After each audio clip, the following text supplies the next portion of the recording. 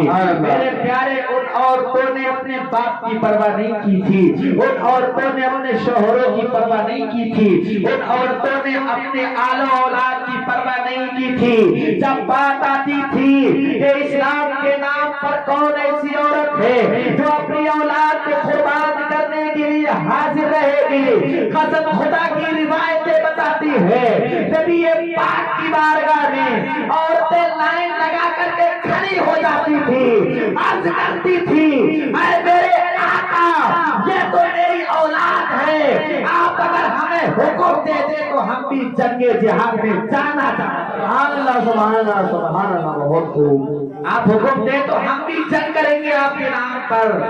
میرے پیارے بتانے کا مقصد صرف یہ ہے، آج کی اگر ہماری ماں ہو، آج کی اگر ہماری بہن ہو، آج کی اگر ہماری بیوی ہو تو اپنے بچوں کو بالکل قربان اسلام پر کرنے کے لیے راضی نہیں ہوگی، آج اپنے بچے سے بڑا پیار کر رہی ہے، اسلام کے ماننے والے بے ہوتے ہیں۔ جب نبی پاک کی ناموس پر کوئی بھونکتا ہے، قسم خدا کی نبی پاک کے ناموس کے لیے اپنی عزتوں کو ہم قربان، ہماری عزتیں جو ہیں، آج ہمیں زمین و جائیداد جو ملے، آج ہمیں اچھے اچھے لباس جو ملے، آج ہمیں اچھے اچھے ڈیکوریشن جو ملے، یہ مت بھولو یہ کوئی تمہارا کمال ہے، یہ سب مدینے والے آقا کا کمال ہے۔ میرے پیارے مدینے والے آقا سے محبت کرو۔ آئیے بات کرتے ہیں، جب عورتوں کی بات آ گئی، کیونکہ موضوع مجھے دیا گیا کہ عورتوں پہ تقریر کرتی ہے، عورتیں اگر قسم خدا کی فاطمہ تو زہرا کا طریقہ اپنا لیں گی تو اپنے وقت کی ولیہ بن جائیں گی، اگر عورتیں آمنہ خاتون کا طریقہ اپنا لیں تو اپنے وقت کی پارسا اور متقیہ بن جائیں گی۔ آئیے اسی طریقے کی خاتون کے ذکر کرتے ہیں جسے دنیا رابعہ بصری کے نام سے جانتی ہے۔ حضرت رابعہ بصری رضی اللہ تعالی عنہا کا وہ مقام تھا، روایتوں میں آتا ہے کہ اگر آپ چاہتی تھی تو آپ کا مصلی ہواؤں میں لٹکتا تھا اور ہواؤں میں بچھا کر کے مصلی کو آپ رب کی عبادت کیا کرتی تھی، دیکھنے والے دیکھا کرتے تھے۔ اللہ نے رابعہ کو یہ مقام عطا کیا ہے کہ مصلی ہوا میں ہے اور آپ نمازوں کو ادا کریں۔ سبحان اللہ، سبحان اللہ۔ ہوا میں مصلی، کوئی جادو نہیں، کوئی کھمبا نہیں، مصلی ہوا میں ہے اور آپ اسی پر سوار ہو کر کے رب کی عبادت کیا کرتی تھی۔ میرے پیارے ایک بزرگ نے دیکھا کہ رابعہ بصری ہوا میں مصلی بچھا کر کے نماز پڑھ رہی ہے، ان کے دل میں آیا کیوں نہ میں بھی اپنی کرامت دکھاؤں، ان کے دل میں آیا کیوں نہ میں اپنی کرامت دکھاؤں۔ اللہ نے پاور تو مجھے بھی دیا ہے، اللہ نے شان تو مجھے بھی دی ہے، عورت کے سامنے چلو پاور دکھاتے ہیں۔ وہی اللہ والے جب قریب پہنچے، سمندر نظر آ رہا تھا، میرے پیارے پانی نظر آ رہا تھا، اور اللہ والوں نے مصلی نکالا، اور مصلی نکالنے کے بعد میں پانی کی سطح پر مصلی بچھایا، اور پانی کی سطح پر مصلی بچھانے کے بعد میں رب کی عبادت کرنے لگے، اور رب کی عبادت کرنے کے بعد میں عرض کر رہے تھے اے رابعہ بصری یہ تیرا کوئی کمال نہیں ہے، یہ تو آسمان پر اور ہوا پر مصلی بچھا کر کے رب کی عبادت کر رہی ہے۔ حضرت رابعہ بصری کہتی ہیں اس میں میرا کوئی کمال نہیں ہے، اے اللہ کے بندے، اے اللہ کے درویش، اے اللہ کے فقیر، جو کام میں نے کیا ہے یہ کام تو اللہ کی چھوٹی مخلوق چڑیا بھی کرتی ہے، اور جو کام تو نے کیا ہے، اللہ کی مچھلیاں بھی یہ کام کیا کرتی ہیں۔ سبحان اللہ سبحان اللہ۔ تیرا کوئی کمال نہیں ہے۔ اگر میں نے ہوا میں مصلی بچھا دیا اور تو نے پانی کی سطح پر مصلی بچھا کر کے نماز پڑھی تو تمہارا کوئی کمال نہیں ہے۔ ایسا کام تو چڑیاں کرتی ہیں، ایسا کام تو مچھلیاں کرتی ہیں۔ پتہ یہ چلتا ہے اللہ نے ان کو پاور دیا تھا، اللہ نے انہیں کرامتیں دی تھی، پھر بھی ان کے دل میں یہ نہیں آتا تھا کہ اللہ نے ہمیں اتنی اونچی شان عطا کی ہے۔ ہمارے دل میں تمنا رہتی تھی کہ میرے پروردگار تو ہم سے راضی ہو۔ سبحان اللہ سبحان اللہ۔ مدینے والا آقا ہم سے راضی ہو جائے، محبوب پروردگار ہم سے راضی ہو جائے۔ میرے پیارے راویہ مصری کا مقام تو وہ روایتوں میں نے پڑھا، حضرت ابراہیم بن ادم رضی اللہ تعالی عنہ اللہ کے برگزیدہ بنتے ہیں، پیدل انہوں نے حج کیا، پیدل حج۔ آج ہمارے شاہ بھائی بھی ماشاءاللہ حج کرنے کے لیے جا رہے ہیں، ان کا شاید سفر پاکستان تک ہو چکا ہے، اللہ انہیں سلامت رکھے اور ان کے سفر کو آسان فرمائے، آمین۔ میرے پیارے حضرت ابراہیم بن ادم رضی اللہ تعالی عنہ جب حج بیت اللہ کے لیے گئے تو ہر ایک قدم چلنے کے بعد میں ہر ایک قدم پیدل چلا کرتے تھے، اور ہر ایک قدم چلنے کے بعد 2 رکعت نفل نماز پڑھا کرتے تھے۔ سبحان اللہ سبحان اللہ۔ ایک قدم بڑھاتے تھے اور 2 رکعت نفل نماز پڑھتے تھے۔ جب 2 رکعت نفل نماز پڑھتے تھے پھر دوسرا قدم بڑھاتے تھے، پھر 2 رکعت نفل نماز پڑھتے تھے۔ روایتوں میں آتا ہے میرے پیارے، میں نے اپنی نگاہوں سے پڑھا ہے، حضرت ابراہیم بن ادم رضی اللہ تعالی عنہ 14 سال میں حج بیت اللہ کے لیے پہنچے تھے۔ 14 سال گزر گئے اور آپ کا سفر مکمل تھا۔ اب 14 سال کیوں نہ گزر جائیں، ایک قدم بڑھانے کے بعد میں 2 رکعت نفل نماز جو پڑھ رہے ہیں، اب 2 رکعت نفل نماز میں کم سے کم 5 منٹ تو لگتے ہی ہوں گے، 5 منٹ لگتے ہوں گے۔ اللہ والوں کی نماز تو ایسی ہوتی تھی کہ اگر سر کو سجدے میں رکھ دیا تو سر اٹھانے کی فکر ہی نہیں رہتی۔ سبحان اللہ۔ 14 سال میں جب مکہ شریف پہنچے، حرم کعبہ میں پہنچے، مطاف میں پہنچے، الحمدللہ تو انہوں نے کیا دیکھا؟ 14 سال میں پہنچے، انہوں نے دیکھا خانہ کعبہ اپنی جگہ پر نظر نہیں آ رہا ہے، خانہ کعبہ اپنی جگہ پر موجود نہیں ہے۔ ہر حاجی کی تمنا یہ ہوتی ہے کہ کاش اللہ ہمیں زیارت کعبہ نصیب فرما کر کے سب سے پہلی نگاہ ہماری خانہ کعبہ پر پڑ جائے۔ اور خانہ کعبہ پر جب حاجی کی پہلی نگاہ پڑتی ہے، قسم خدا کی اللہ کے محبوب فرماتے ہیں حاجی جو بھی دعائیں مانگتا ہے اللہ کبھی اس دعا کو رد نہیں کرتا ہے۔ سبحان اللہ ماشاء اللہ۔ حضرت ابراہیم بن ادم کی تمنا بھی یہ تھی کہ میں نے 14 سال کا سفر طے کیا ہے، پہلی نگاہ خانہ کعبہ پہ ڈالوں گا اور اللہ سے بہت کچھ مانگوں گا۔ میرے پیارے جب 14 سال میں مکہ شریف پہنچے، خانہ کعبہ کے قریب پہنچے، آپ کی نگاہ پڑی تو خانہ کعبہ موجود ہی نہیں تھا، خانہ کعبہ وہاں نظر ہی نہیں آ رہا تھا۔ میرے پیارے حضرت ابراہیم بن ادم تعجب میں پڑ گئے، ابراہیم بن ادم حیرت اور ششمہ میں پڑ گئے، آخر کیا ہے، کیا میں اس جگہ پر موجود نہیں ہوں، کیا ہے خانہ کعبہ آج مجھے نظر کیوں نہیں آ رہا ہے، کہیں طوفان نوح تو آیا نہیں جو اللہ نے خانہ کعبہ کو آسمان پر اٹھا لیا ہو، لگتا ہے میری آنکھوں کی بینائی سلب کر لی گئی ہے، لگتا ہے مجھے دکھائی نہیں دے رہا ہے، لگتا ہے میری آنکھوں کی بینائی کم ہو گئی ہے۔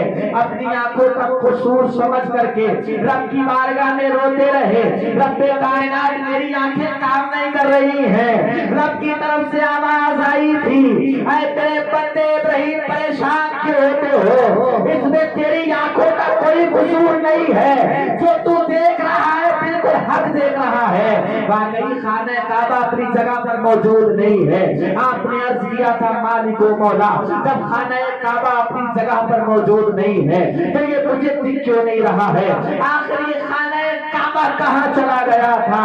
رب نے فرمایا تھا اے ابراہیم تمہیں پتہ نہیں ہے، تمہارے باپ نے میری ایک محبوبہ بندی رابعہ بصری خانہ کعبہ کا طواف کرنے آ رہی ہے اور اسی رابعہ بصری کا استقبال کرنے کے لیے خانہ کعبہ راستوں میں ان کا استقبال کر رہا ہے۔ نعرہ تکبیر، نعرہ رسالت، نعرہ حیدری، سرکار کی آمد، دلدار کی آمد، نعرہ تکبیر، نعرہ رسالت۔ حضرت رابعہ بصری جو عورت ہے، خاتون ہے، محترمہ ہے، روایتیں بتاتی ہیں حضرت ابراہیم سے کہا گیا تھا رابعہ بصری حج بیت اللہ کے لیے آ رہی ہے اور حج بیت اللہ کے لیے آ رہی ہے تو رب نے حکم دیا ہے کہ اے خانہ کعبہ جو مکہ کی سرزمین پر کیا کر رہا ہے، ہماری بندی تیرا طواف کرنے آ رہی ہے، جا اس کا استقبال کر لے، جا اس کے لیے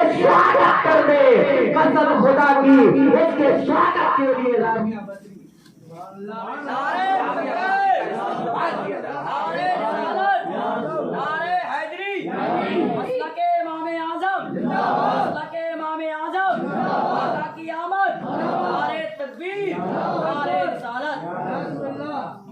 تو میرے پیارے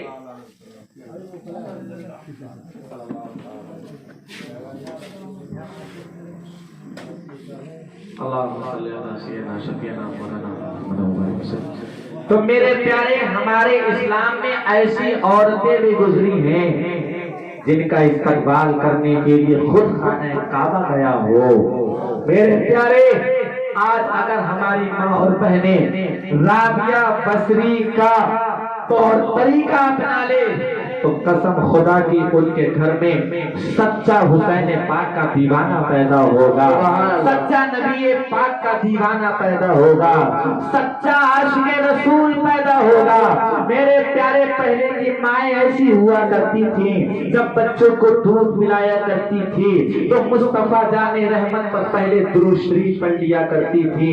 جب بچوں کو دودھ پلانے سے پہلے درود شریف پڑھتی تھی۔ قسم خدا کی اللہ اسی دودھ کی برکت سے کسی کے یہاں ہوش پیدا فرماتا تھا تو کسی کے یہاں غریب نواز۔ سبحان اللہ، سبحان اللہ۔ آج بھی اگر چاہتے ہو کہ ہمارے معاشرے کا ماحول صحیح ہو تو سب سے پہلے ہمیں اپنی بیویوں پہ کنٹرول کرنا ہوگا۔ اگر آپ چاہتے ہیں کہ آج دنیا میں اور سماج میں بے باکیاں اور بے پردگیاں دور ہو جائے تو آپ کو اپنی بہنوں پر اور ماؤں پر کنٹرول کرنا ہوگا۔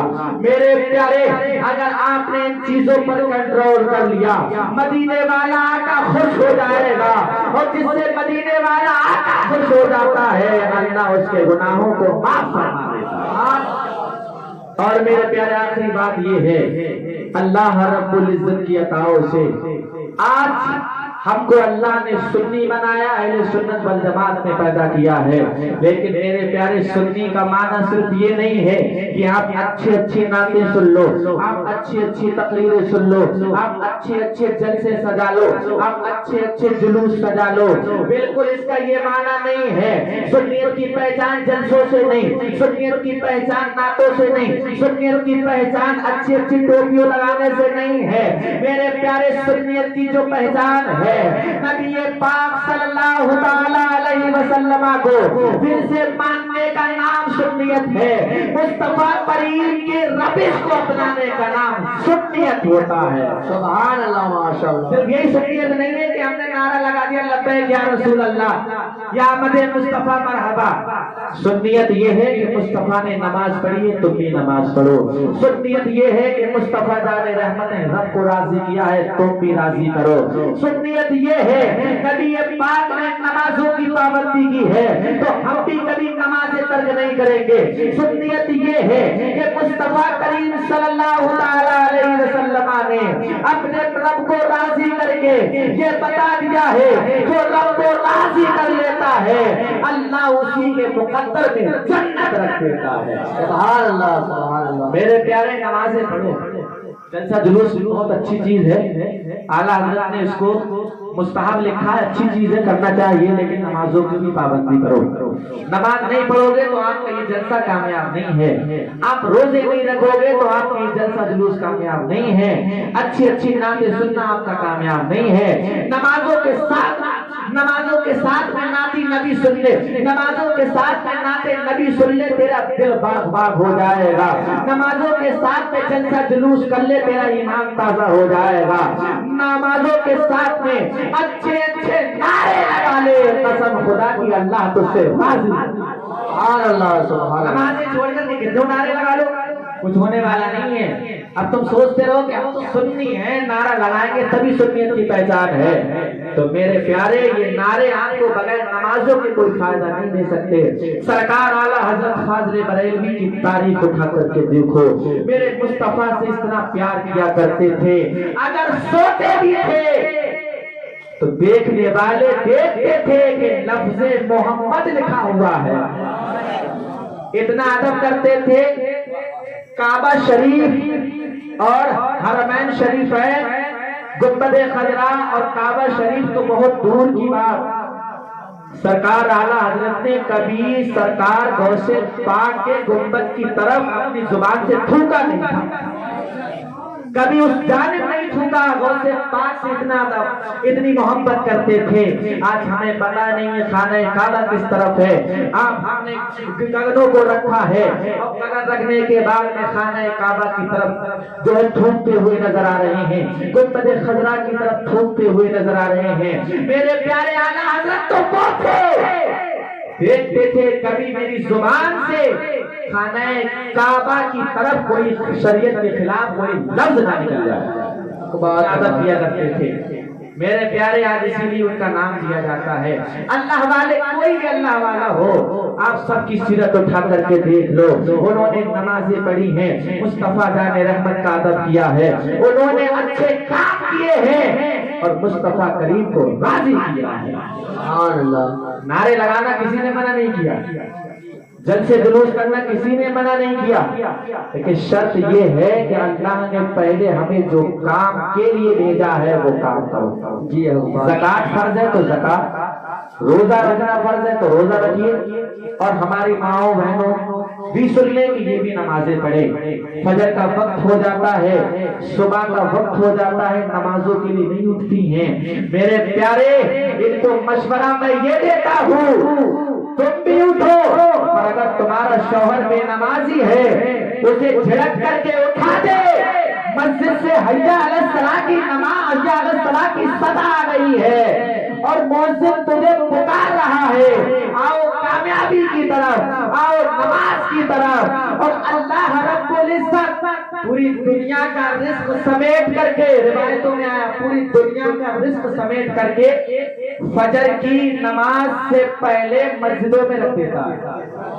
پوری دنیا کا رزق سمیٹ کر کے فجر میں نماز مسجد میں رکھ دیا جاتا ہے۔ اب جو انسان نماز فجر پڑھتا ہے، اللہ کے فرشتے اسی کے مقدر میں رزق کو بڑا کرتے ہیں۔ سبحان اللہ ماشاء اللہ۔ یہ خاصیت ہے نماز فجر کی۔ چاہتے ہو کہ رزق میں ہمارے برکتیں ہوں تو آپ کو جماعت کے ساتھ میں صحیح معنی میں نماز ادا مسجد میں کرنی ہوگی، اللہ رزق میں برکت عطا فرمائے گا۔ جیسے مولانا صاحب نے ابھی کہا تھا، کسی بھی مولوی کے پاس تعبیر لینے چلے جاؤ، تمہارے ان تعویذوں سے کوئی فائدہ نہیں ہے۔ تعویذ آپ کا اسی وقت فائدہ کرے گا جب آپ رب کو راضی کرو گے، مصطفیٰ جان رحمت پر قربان ہو جاؤ۔ جی بے شک سبحان اللہ۔ نمازیں ٹائم کی نہ پڑھ رہی ہے، نمازیں نہ پڑھ کر کے کوئی نمازیں نہ پڑھ کر کے، میرے پیارے اگر تم پورا قرآن شریف اپنے گلے میں کیوں نہ لٹکا لو، تب بھی تمہیں کوئی فائدہ نہیں ہو سکتا ہے۔ میرے پیارے یہ 23 گھنٹے آپ کو اسی وقت فائدے میں آئیں گے جب آپ نمازیں پڑھو گے، جب آپ روزہ رکھو گے۔ اور میرا مشورہ تو یہ ہے، دنیا کا سب سے بڑا تعویذ اللہ نے نماز کو بنایا ہے۔ سبحان اللہ۔ نماز پڑھ لے، تجھے کسی مولوی کے پاس جانے کی ضرورت ہی نہیں ہے۔ کوئی بھی جن تیرے پاس نہیں آ سکتا، کوئی بھی چڑیل نہیں آ سکتی، کوئی بھی جن کوئی بھوت کچھ آ نہیں سکتا۔ شوہروں کی خدمت کر لے اور خدمت کرنے کے بعد میں رب کو راضی کر لے، تیرا بیڑا پار۔ سبحان اللہ۔ وقت کی قلت ہے میرے پیارے، ورنہ موضوع تو میرا بہت ہے، بیان کرتا۔ رب کائنات کی بارگاہ میں دعا ہے، فجر کی نماز میرے پیارے اللہ رب العزت کی بارگاہ میں دعا ہے ہم سب لوگوں کو شریعت مصطفیٰ پر عمل کرنے کی توفیق عطا فرمائے، نماز بندگانہ سے محبت عطا فرمائے، اور اہل سنت والجماعت میں صحیح معنی میں رہنے کی توفیق عطا فرمائے۔ ایک بار کلمہ